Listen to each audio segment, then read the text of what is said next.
Hello everybody and welcome back to the channel. Brand new video today. We haven't uploaded for the past 4 or 5 days. So first video in a good while.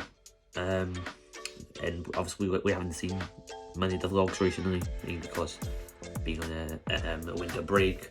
Obviously we've seen players like the at AFCON on international duty for their teams, countries. So yeah, that's obviously hard to make content, obviously when your vlogs are the highest views, and that's what people look forward to. It's what I look forward to as well, because I enjoy making them, I enjoy recording them, but we're not on about that today. We're about something different. But today we're here to talk about which 3 clubs have had the best signings this January transfer window. First we have Newcastle, who I think have had the best transfer window really, regarding where they are. I mean, I think they were 19th, 18th.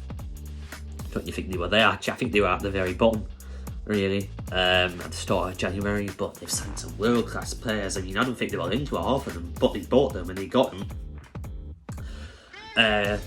So I think signing Kieran Trippier, Chris Wood, Matt Target, Dan Burn, Bruno Gomes, it's all world-class business really. And it wasn't just the players that they bought in, they bought in Trippier, all these world-class players. Was the players that they linked with, and there was the players there's the players that were linked to the club as well. The players that wanted to play in the club. You look at Jesse Lingard, you look at David Carlos. I'm sure there's a couple more out there. Those are the teams that obviously come to mind because they were linked the strongest. At times I thought, yeah, they are going to come. But obviously it got turned down, which was a shame. I felt that we should have had Lingard. I think we should have had Carlos. But obviously Man United have got problems going on at the minute. In Sevilla, I think one of their centre halves is injured.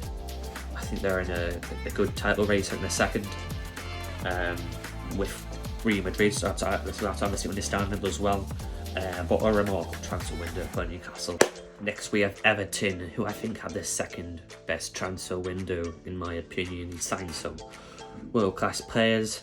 Obviously they sacked Rafa after they got beat 2-1 by Norwich. They appointed for Lampard. They both got a lot of stick before the transfer window, mainly because of Rafa, mainly because their project that was at Goodison Park.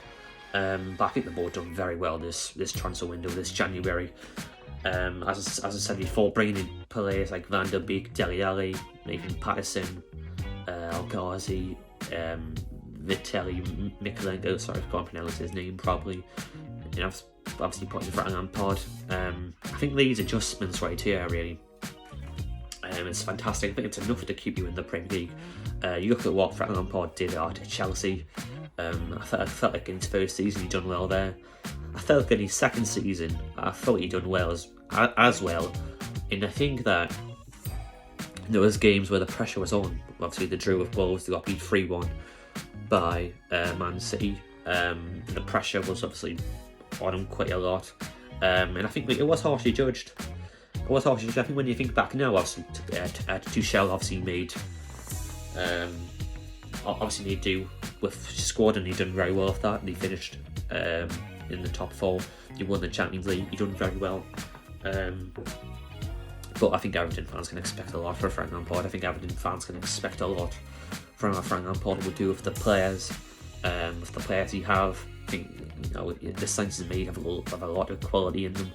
They've played at the top levels before. You've got Donny van de Beek, he's played in the Champions League. Dele Alli, he's played in the Champions League final. And then you've got the likes of your El Ghazi as well, who I think has been fantastic for Everton. Nathan Patterson's played for Rangers before. 20 million. So if I was Evertonian, I would be very satisfied with that transfer window. I think it was better than last year's transfer window. I mean, what did they do? What did Newcastle do, And that's one of the things. So very impressive. A transfer window from Everton, and I think that's what they need. I think that's what they need in order to stay up. Next we have third, Aston Villa, who made some fantastic signings as well. They have, they're not in a position like Everton and Newcastle are. They're in a bit of in a much better position, to say the least. They're going on to battle for mid-table. They invested well in the summer. But just in general though, Aston Villa they have a fantastic board. I would say they're up there, one of the best boards probably in the league. I think you look at the owners are very ambitious. The owners want to do well. They want to be in the top 6. And this is a club that was in the Championship a couple of seasons ago. You compare Aston Villa's board to Man United's in Arsenal, and they're sort of just laughing. But they made some very good signings over in January. It looks like you look at Dean, Callum Chambers, Philip Coutinho, and Robin Olsen. And these are all world-class players.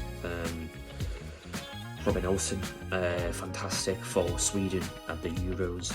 Philip Coutinho, he was fantastic at Liverpool when he was there. Callum Chambers has played with Arsenal. Look at Dean, has been at Everton.